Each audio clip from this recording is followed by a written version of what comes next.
Hi, and welcome to Discover Torah and Ger number 2. I am your host, Rabbi David Katz. All right, you guys ready to rock and roll? Is y'all ready to rock and roll? All right.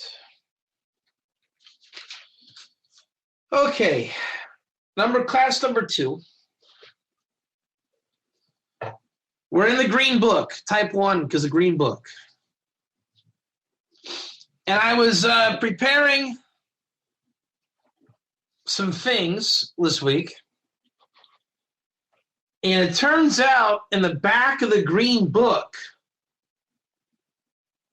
it talks about if a Ger Toshav receives a portion of the world to come, and if a Ger Toshav can circumcise himself. So when I did I did entirely the Olam Haba piece, the circumcise himself I looked over thoroughly, but we wouldn't do that today anyways. It's too much material. And then in the green book itself, in Avodah Zorah 10b by Katia Bar Shalom, the Roman who circumcised himself and received the world to come, I did all of that a couple weeks ago. And if memory serves me, there's not that much of a difference between the back of the book and in the book. You get more points of view from the text, which I had planned on doing today. But now that I did the back of the book, I think it's more tachlis. It's going to be more on the point. And, we're doing a series here. We can do the whole thing. Just not today. Type 1.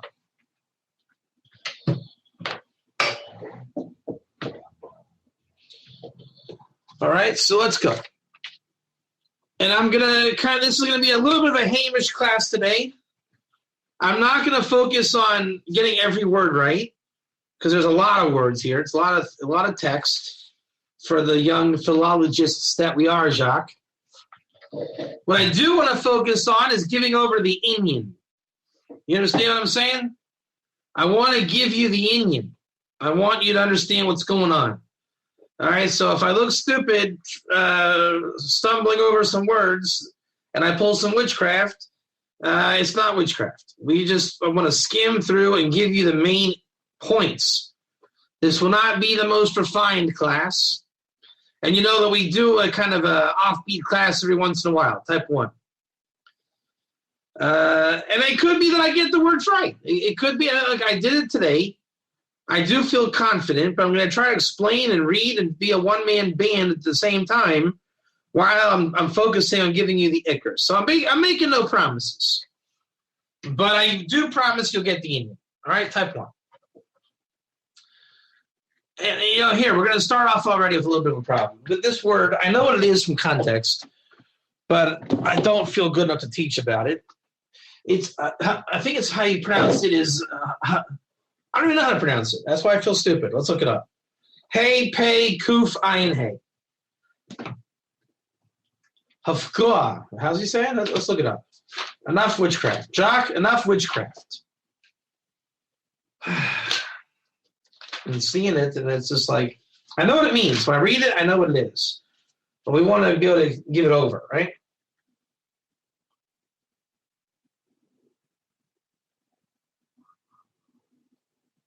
Yeah, it's a cancellation.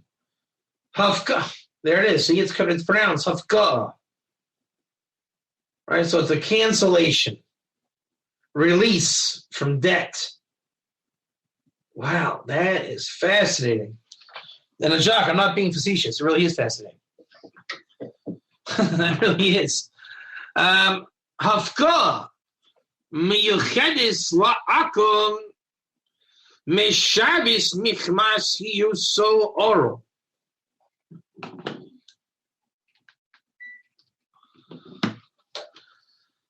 Hafka miyuchedis la'akum meshabis michmas yuso oro.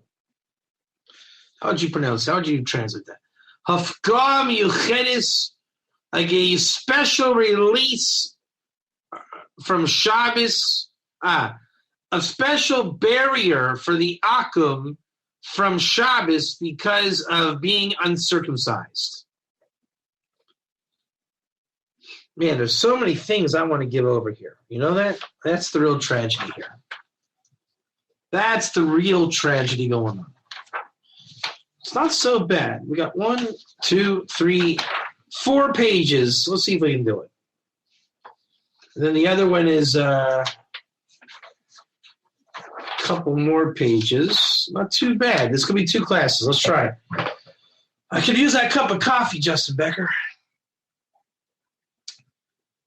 All right, let me stand. I need to stand to get this over. I need to give over some energy. Ready?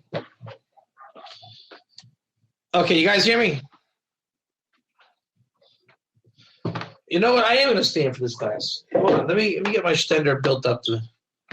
Let me raise it up here. This is a class you got to stand for. Go ahead and make yourselves comfortable here. Get a cup of coffee, Jacques.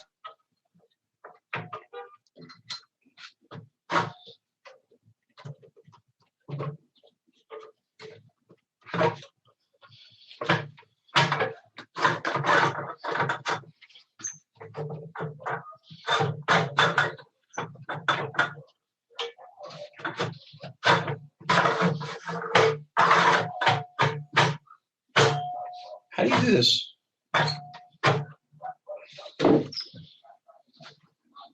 Hold on a second. There you go.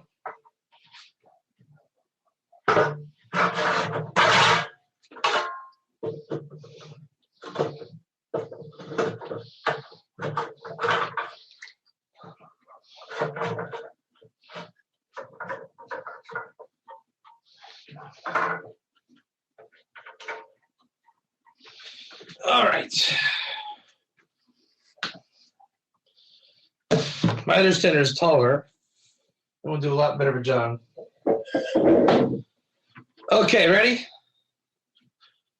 I was ready to roll. This center is not very tall at all. I've never even had this tall before.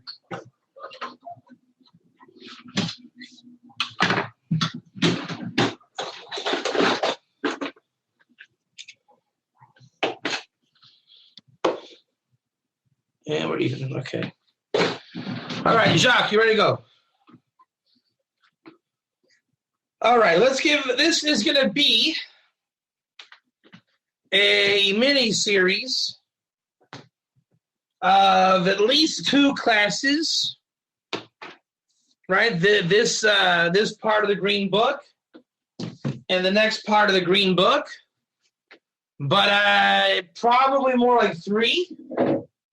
Today would be the intro to the first part, and next week would be the real part of the first part. But it could be as many as 5, 6. I don't know. We're going to be on Ger circumcision for a while. Let's put it that way, type 1. We'll be on it for a little while. So we're saying 2 classes, but don't believe that. But we've seen that we can knock out material fast, so I don't know. We're gonna do it very Lafip Shuto, this introduction, okay? Very rapid pace in terms of some simple 1s and 2s. All right? Again, we're talking Lafip Shuto, very dry here. There are Jewish people in the world. Can I get a 1, please? Can I get a 1, please? The Jewish people received the Torah at Sinai. Let's get the 1s flowing. Let's go.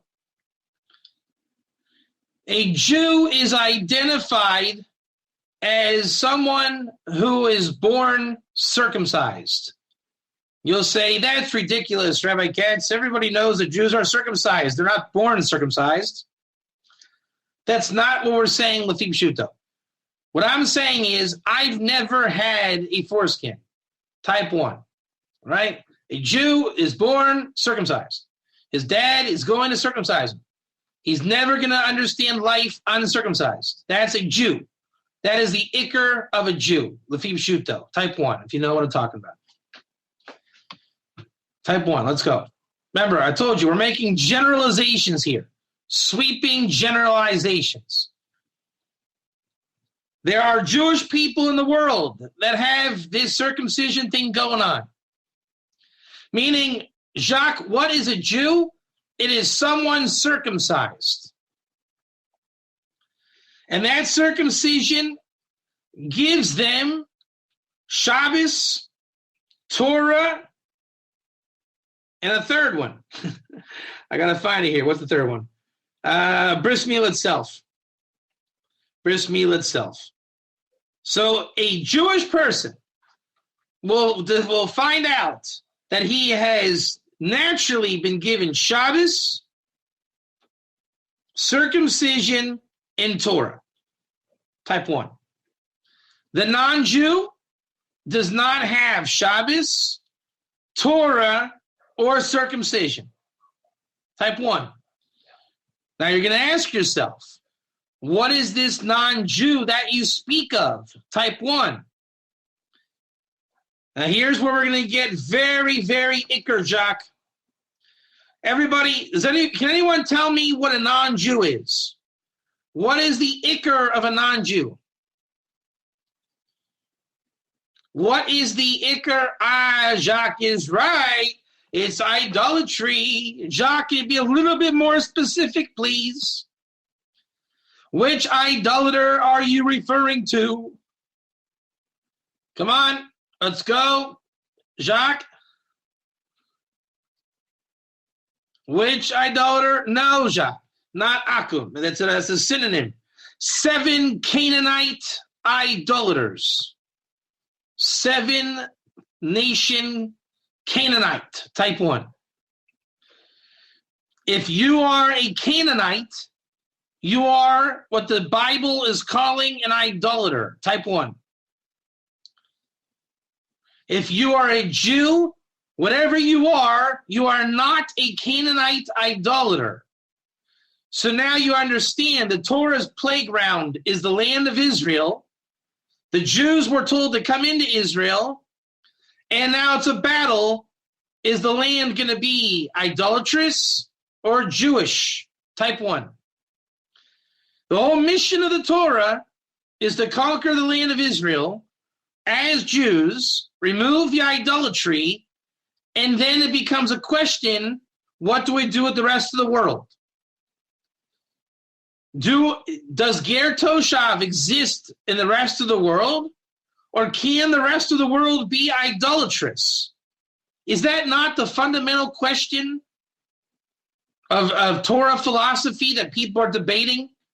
What is a Gentile? What is a non-Jew? What is a Jew? What's the mission? What's the meaning of life? What's the tikkun? What's the point? Doesn't it all boil down to what is the mission of a Jew? What is the mission of the world? How do they work together? Isn't this what it's about? So a Jew is someone circumcised, Shabbos, and Torah, type 1. And as the Green Book is going to say here, Shabbos and Torah go together. And those are given to someone with bris milah.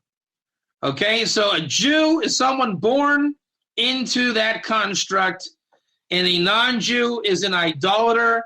So, Jacques, how would we identify the idolater?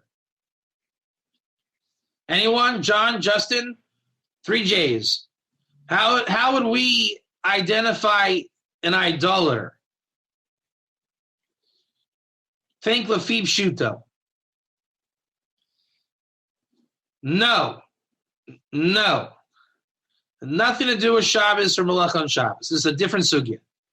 You're bringing me Ikarim from a different sugya. This is a different sugya altogether.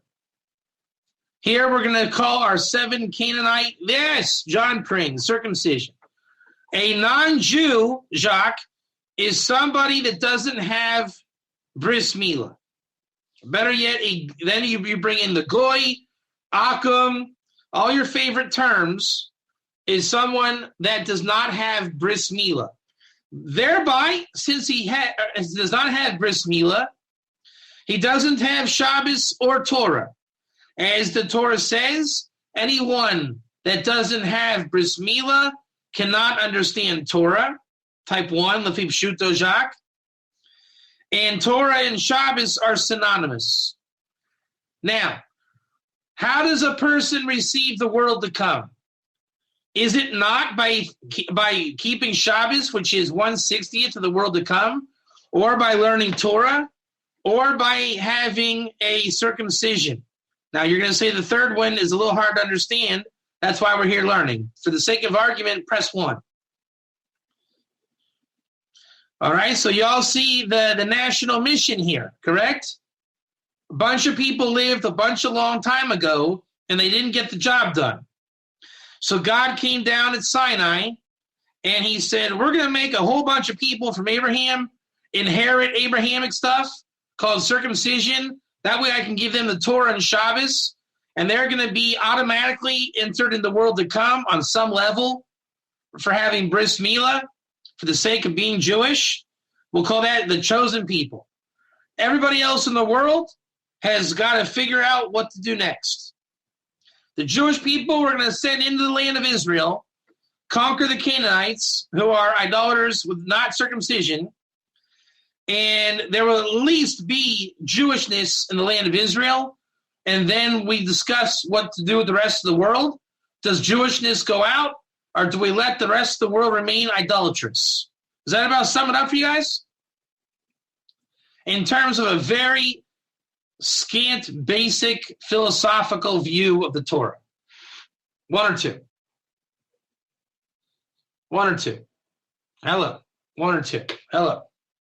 So then again, okay, so a Jew is someone circumcised, and a non-Jew is an idolater who is identifiable by a lack of circumcision. So by lack of circumcision, you will know that that person doesn't have Shabbos or Torah, and thereby no God, no world to come. They are idolaters. You see how it makes the Torah super clear? Super clear? There are Jews and non-Jews. Non-Jews are idolaters. Okay. Now let's say, for the sake of discussion and argument, Jacques, that was reality.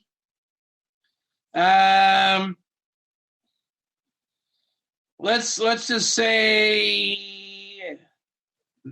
when Joshua entered the land of Israel. All right, don't give me Ger or anything. There's no Ger.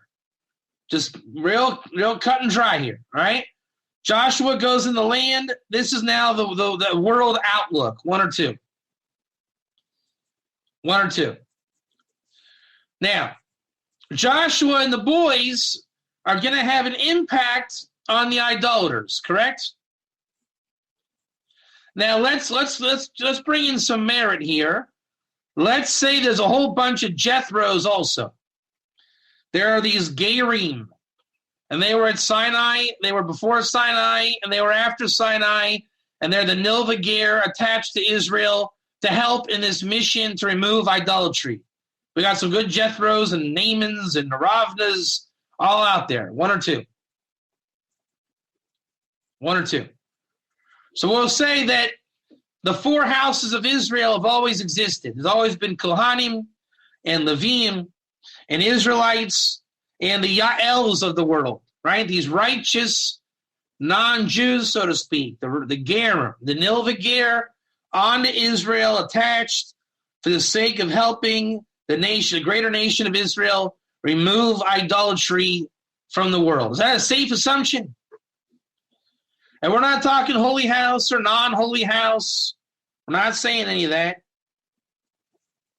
And just for the sake of clarification, we do know that intermarriage will never happen again, right?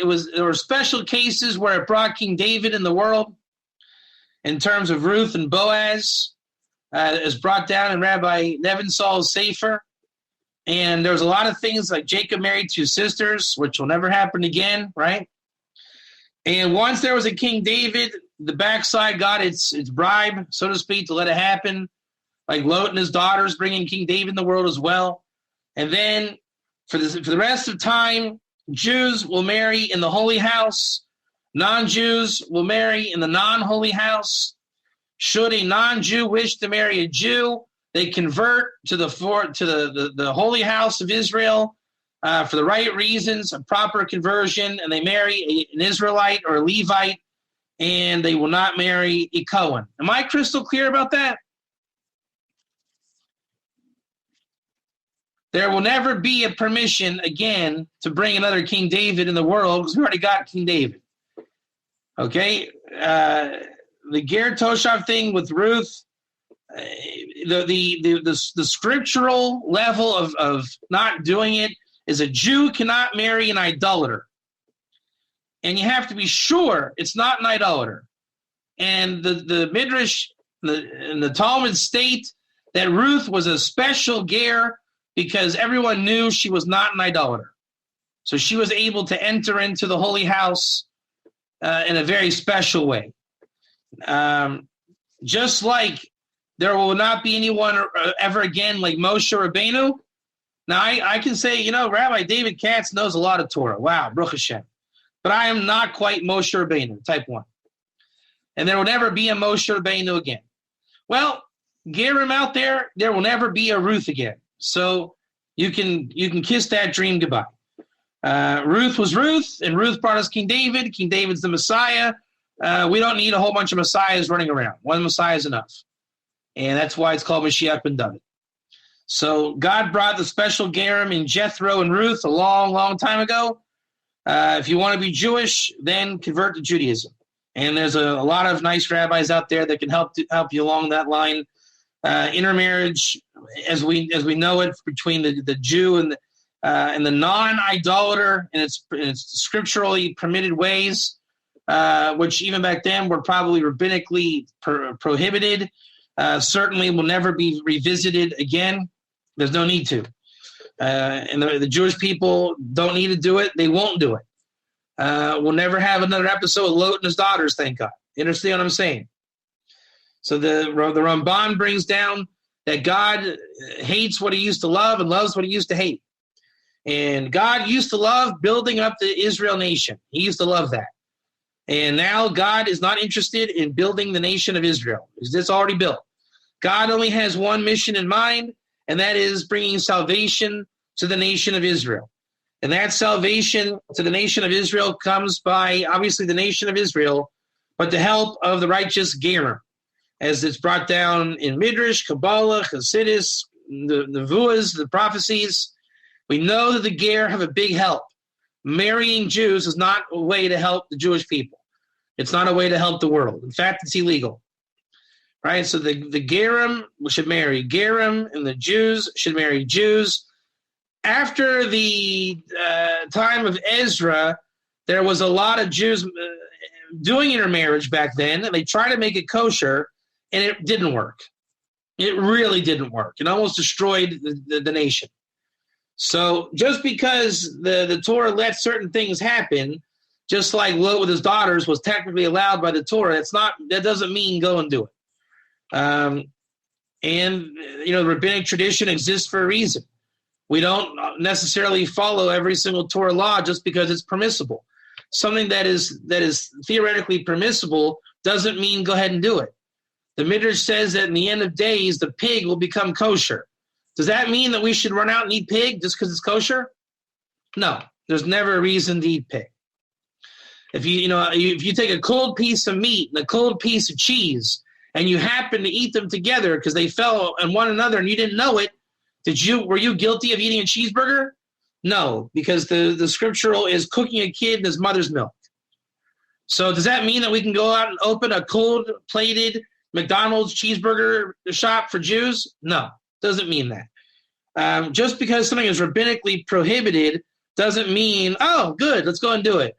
All right, it is allowed to use a Shabbos goy. Wait, how's it go? You're allowed to use a Shabbos goy because only the Ger Toshav was commanded on Shabbos, not the Nachri. So should I have a Nachri come over and just turn my lights on for me and cook for me? And well, why not? It's allowed. The Torah allows it. I'll have my Shabbos goy do all kind of stuff. Turn the channels on the TV for me. do all kinds of stuff. No, the rabbis said, even though the Torah has a loophole, we made a concept of the Shabbos goy is illegal. Now, the rabbis made it legal in certain situations, but everyone knows you cannot do malacha with a Shabbos goy. It is not possible for every reason in the world. You don't need to be a genius to understand that. Why the Torah technically allowed it? Because the Torah was saying that the Ger Toshav should rest. And we know that the oral Torah exists and rabbis exist, and therefore fences exist for good reasons. The Ger Toshav and all what it represents in a time before Jubilee or after Jubilee, the rabbinic ikarim attached to it are for very good reason. Again, intermarriage shouldn't have to even be explained, but it never did any good, even when it brought us King David. And when I say intermarriage, we're talking about a non-idolater. No one will ever say the Torah is adamantly clear that the forbidden quality is a Jew and an idolater. And the reason why the rabbis are stringent is, how do you know who's not an idolater? So it's not that, I told this to the boys in the yeshiva yesterday. You want to hear this? We're a little off topic, but we're introducing a lot of things here. We were doing the Mishnah Berurah with the boys. This will be my mashal for the intermarriage, right? If a Jew and a non-Jew, a real non-Jew, a goy who does malacha on Shabbos, they have a contract, they have a business. Why do I have to stipulate that I don't work or get paid on Shabbos, but you, Bob, do? Because if I don't stipulate, then it'll be like I made you, Bob, work for me on Shabbos, type 1. So the kids asked me, how's Bob working for you on Shabbos just because you didn't stipulate? Because you got to assume that Bob is working for the Jew on Shabbos because he's a Nakri and doesn't know any better. So until I stop it, you got to consider it not stopped. It's a constant thing Bob's doing.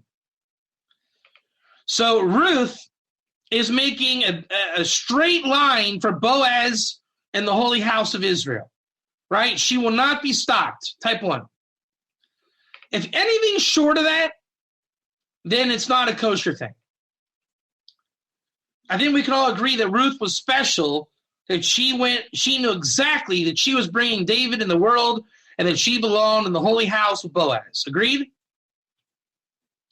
Just like Moses knew that God was talking to him with prophecy, Ruth had Ruach HaKodesh to know she was bringing the Redeemer in the world and she needed to be in the holy house.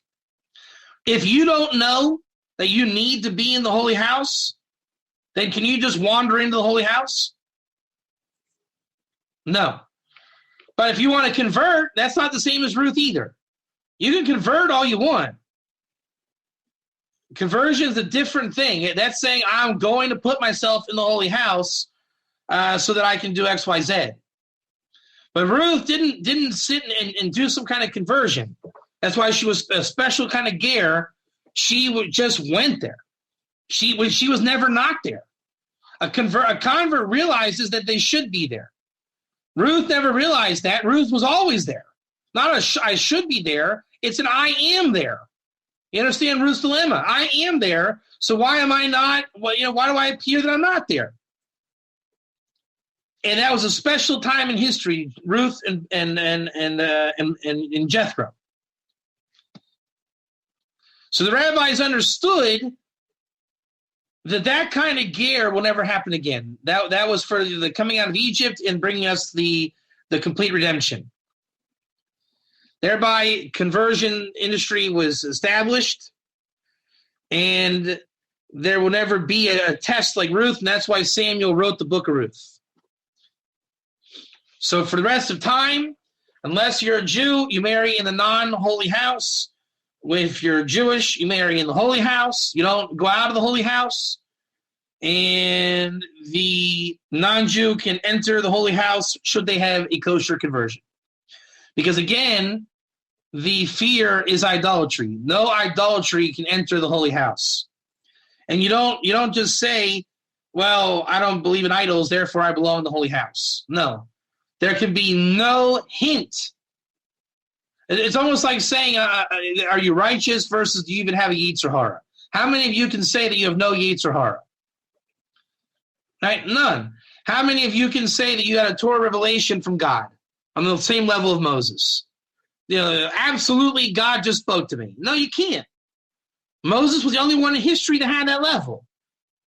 So we know that we can believe the Torah without any doubt whatsoever because we know that Moses got it from God. Does anyone doubt that?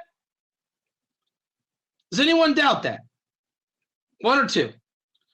Now, if I told you that I was sure that I had a revelation from God, I'm sure. Good old buddy David Katz. Hey, good old buddies. Would you guys believe me? It's your good buddy Dave Katz. Hey, come on, man. I'm the Ger rabbi for you all. Come on. You know how it is. We have class, and I am sure God told me this. No. Moses is unique out of everybody in history. If Abraham came and told you that he had a revelation from God, would you believe him? No, you would not. 2, no, you would not. The Torah makes it very clear that only Moses had that level of revelation of Torah. You understand the difference? Moses was Torah, nobody else was Torah. Now, if I had a svara and a chachma and a good idea, yeah, you can believe me, right? But once I say God told me, no, God didn't tell you. You can say, I think it came from God. I'm pretty sure it came from God, blah, blah, blah. Moses, you don't even think twice it came from God. So when Ruth says, I belong in the holy house, you don't doubt that. Nobody else would even dare to do it. No one else would dare to write the Torah and call it authoritative than Moses. That's why it'll never happen again. But do you understand why the Torah had to let it happen? There is such a thing as God talking to people. There is such a thing as super duper Ger like Ruth. Otherwise, if it was forbidden, it would never happen. And that's how God brings the redemption. But once it happens, then it's unique. Once it's unique, it's not perpetuated. It's like a lion and a kitty cat. So if you want to enter the holy house, what do? You convert. If you don't want to convert, that's why God made Ger. Type 1. Now, what we're saying is that the foreskin is what is we looked at this word hafkah. What did I say hafkah was? I forget what I said over there. What did I say hafkah was? Was it a barrier? What was that?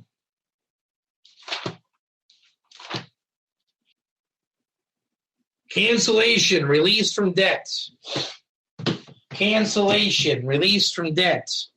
Hafkah miyuchedes la'akum mishabes michmas yuso, a cancellation. The non-Jews, the idolaters, are canceled from Shabbos because of their foreskin. Are they removed from Shabbos? So God made a creation like a set of handcuffs and left it on the nations as idolatry. And Am Yisrael, God removed the handcuffs. It is as simple as that. Have you ever heard of the midrash that God will remove the sheath from the sun and heal the world? Have you ever heard, I will circumcise your hearts? Probably the same kind of stuff, no? So God created this thing, this Metatronic thing, the covering of the Yesod, the foreskin, oral. We're going to call that oral from now on. Foreskin is oral. Ayin Reish Lamed, oral. And the Jewish people have received from Abraham. Abraham received the gift of all gifts, the mitzvah of circumcision to remove the oral. Shem was born circumcised, says the Midrash. And there was a legacy, as Pirkei Rabbi Eliezer says, of those who are born circumcised, which means there was a Torah tradition. And then Klal Yisrael at Sinai receives the Torah tradition and the mitzvah of circumcision. Just like Moses in the Torah, can anybody today claim to be born circumcised, like Shem and Noah? Oral is ayin resh lamed. You would, I guess, pronounce it oral. Oral, like a oral. Oral. It's just there's no easy English, Jacques. It's just it's what you call the uncircumcised. It's called oral. Ayin resh lamed. What do you call in Parshas Rei 14:21 by the Nevela, Jacques? Who eats the nevela? Someone who's oral v'totav, uncircumcised dweller. All right? Now, can anybody claim to be born circumcised today? The answer is no. Why?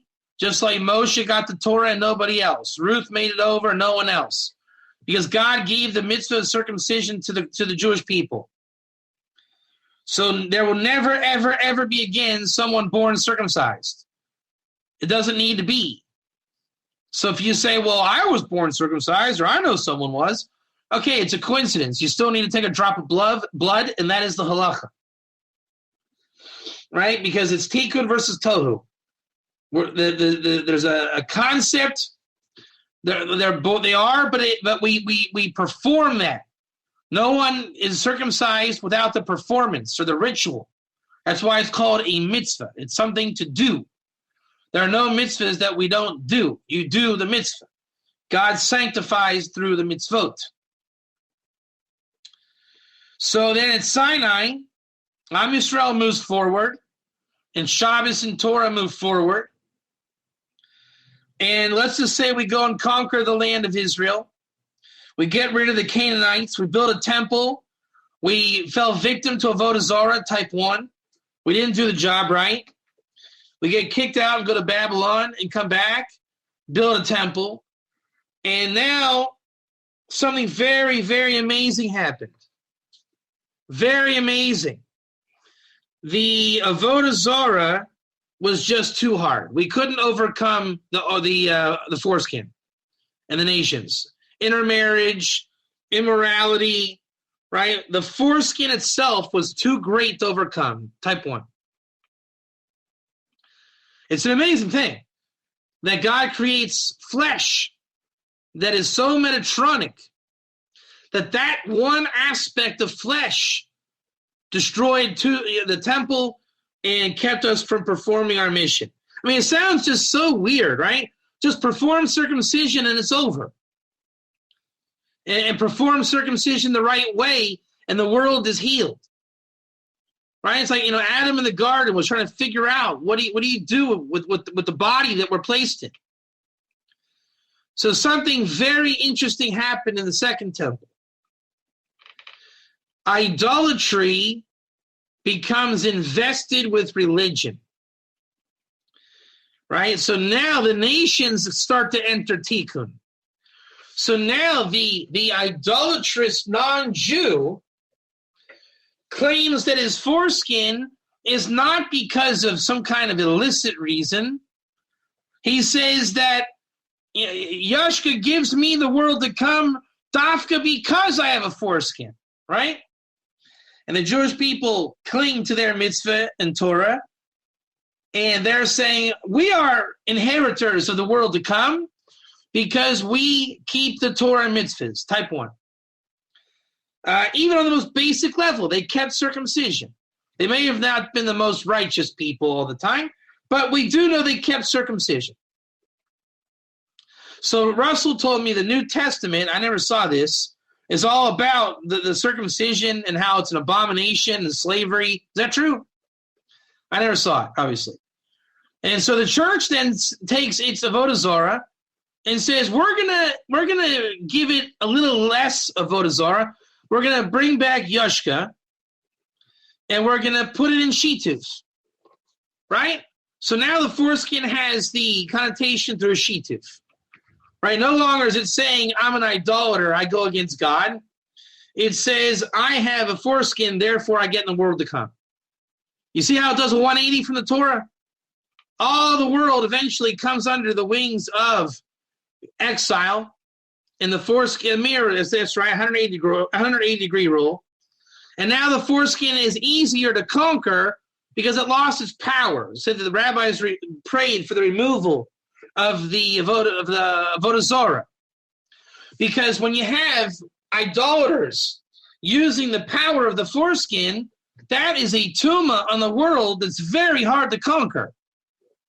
Right? You see that when nations in the world go to znus and make, like, imagine if sex was public and permissible everywhere on the globe. Could you imagine that? If open relations was allowed everywhere, anytime, any place, it'd be a very difficult test for most people in this world, right? And don't think the world's not trying to get there with the internet and all these things. So idolatry was just kind of that power, unbridled power of that piece of flesh. So religion channels it. I guess you could say God made a miracle with the advent of Christianity and Islam. The Rambam says those were created to prepare the world.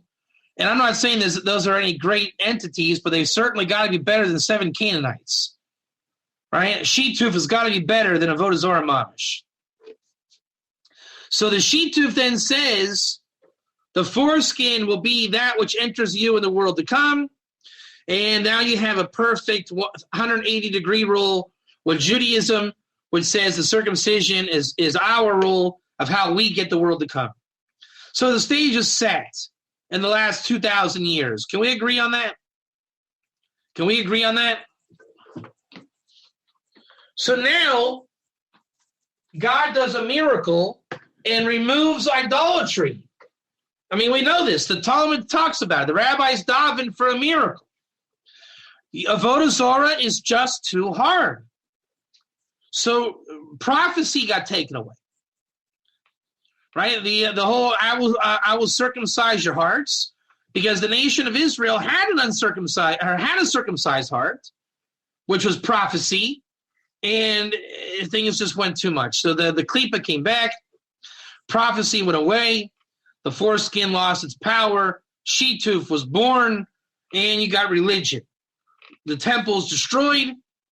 Now the Jewish people of the Torah become the Jewish religion, and the Bris Milah becomes subject to religion and halacha and protocol and custom, and the non-Jews enter their kingdom of heaven by their indoctrination and ideology of the power of the foreskin. It's no longer a sexual weapon of promiscuity and Avodah Zarah. It becomes a religious statement, right? It becomes a religious, pardon my whatever, but article, right? It just, and again, you could extrapolate that for the end of time. But you see that the nations bought into it. Ishmael became partially circumcised in his religion, which you have to have it, right? If the Jews are circumcised, the Christians are not circumcised. That's how we get to heaven. And then the Muslims say we get to heaven because we are partially circumcised. See how every position is fulfilled. Oh, sorry that.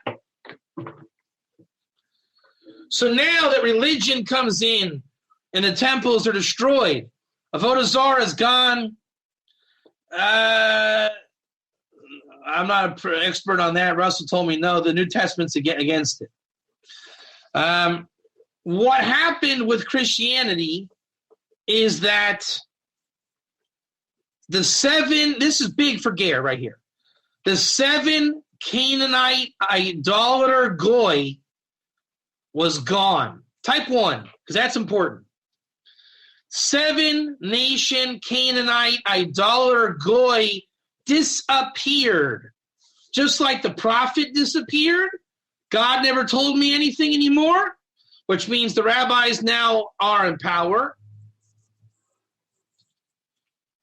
And it means Judaism, the religion, has power. The idolater is gone. The level of the foreskin is gone. And now, at best, everyone in the world is shituf. So the stringent laws against idolatry are gone. So an idolater today is a rabbinic idolater because the Canaanite is gone. Just like if I said I wrote a prophetic book, did I really write a prophetic book? No, I didn't. If someone calls you an idolater, are you really an idolater? No.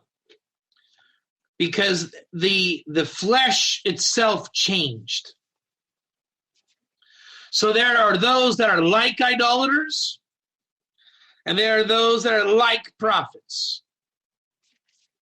And we're trying to get a messianic conclusion to creation, or the advent of the Messiah, right? The true third temple, Ezekiel's temple, and Mashiach ben David, correct?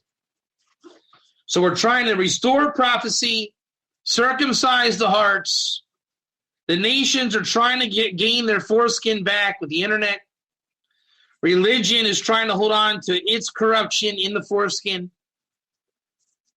And the job of the Torah, and we're going to stop here in a minute. This, like I said, was the introduction. The Torah has one mission for the non-Jew. Remove the foreskin. Christianity never removed it literally, type 1. It conceptually misdirected it. You can even say prophecy never really left. It's that the faculties got misdirected. So the final tikkun will be when we connect the Torah wisdom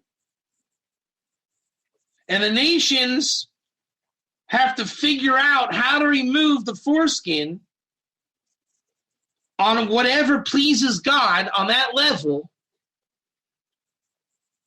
to bring the creation to its completion. And that's where we're going to pick up next week. What does that mean? Are the nations trying to get in the world to come? Are the nations trying to get Shabbos, Torah, God, relationship with Jews? Do they have to get bris milah, draw blood, keep the 7 mitzvahs? What is the minimal observance? Is there a minimal observance? Is there a maximum observance? Jock, do I have to convert? Do we want to make people convert? Do we say convert but not into the holy house? We call this entire framework Ger in short vernacular. But we see that Ger represents the mission of the Torah coming to its completion, which was very hard to do in a time of idolatry and prophecy. And in a time of religion, it was also hard. And now we're coming in the final phase where we want prophecy to come back and we want the foreskin to go away. Christianity is crumbling.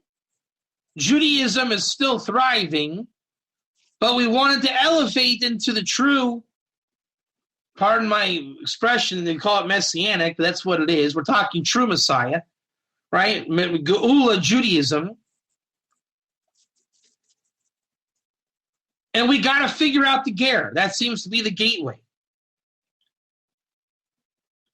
The Jew has to rise in his religion to see the truth. And the non-Jew's got to reject his religion in order to see the truth. Again, next week, we're going to go over all the different angles. What is a Ger to do? Does he convert? Reject Shituf? Keep 7? Go biblically by saying, I'm not a Canaanite? Ger Tzedek, non-Jew, 4th holy house, non-holy house, holy house. All these different things. What does he do? But it can't be guesswork either. You got to know, what does the Torah want from me? We know the Torah wants one thing. for Canaanites to stop being Canaanites. Remove the foreskin. That's called a non-Jew. A non-Jew is called an idolater. Your job is to not be a non-Jew, is to not be an idolater. So at what point are you not considered an idolater or a non-Jew? That doesn't make you Jewish on the flip side, unless we're saying, like Asher Meza, right? Do we want you to become Jewish then? Is the antidote of non-Jew to become Jew? Should you convert? Again, your opinion doesn't matter. My opinion doesn't matter. All that matters is what is pleasing to God, what gives nachas ruach to God. That's why Mashiach hasn't come. Because when we solve this, when mankind solves this, you will have the third temple. Keep in mind Isaiah 56:3. A prayer house for all peoples, for the Ben HaNecher, Nova Ger. And we're getting close. Mankind is getting very, very close. And you see how heated the Ger world is with the debates. Is Ger Toshav recognized, even by God, spiritually? Does it get you the world to come? Should I be trying to get the world to come? Do I have to get the world to come? Maybe I do have to get the world to come, Jacques. Maybe God really wants you to have the world to come, and you have to have the world to come. Or maybe you don't. Or maybe not like a Jew. Or maybe like a Jew.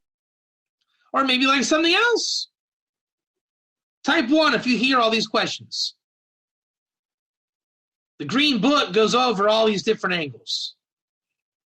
And the example is Katia Bar Sholem, Avodah Zorah 10b. Why do you want the world to come? Because maybe God wants you to have it. And you don't have the right to tell God no. Or maybe God doesn't want you to have it. In that case, you don't have the right to say to God yes. Or maybe God said it's up to you. I know that in my personal avoda as a Jew, God gives reward to the nation of Israel. And you will take your reward, and you don't have the right to say no. And you will earn your reward. And that's not a fun place to be. I would rather not have reward. God says, oh, you're going to get reward, and I'm going to make sure you get it. You're going to do what I tell you to do. And that's the whole point. There's nothing but receiving. You have to take your reward. So there's a lot of angles here. All right? I would say this class, meditate, think about it. We didn't solve anything. Next week, we're going to hit the Green Book and go over the details. Read Avodah Zorah 10b, about Katia Bar Sholem and how he earned a portion directly to the world to come for giving himself bris milah. Read about Antoninus, the head of the Ger Tzedek, who could receive bris milah with Rebbe. Read about Jethro. The Gerim are the archetypes. It's a very interesting piece we're about to get into. What does the Torah demand from you? What does the Torah demand from me to know about you, which is the essence of my learning Torah, which is different than yours as we concluded? Remember, for me, it's theoretical, Justin, and that's exactly why I have to know it. I'm not a non-Jew. Therefore, I don't have the din to do. But for me, it's the Torah learning, and that is my essence to get it right. Am I my brother's keeper? We got to get it right. We work together to get it right. And the world is getting it right. And this will be just more of the same.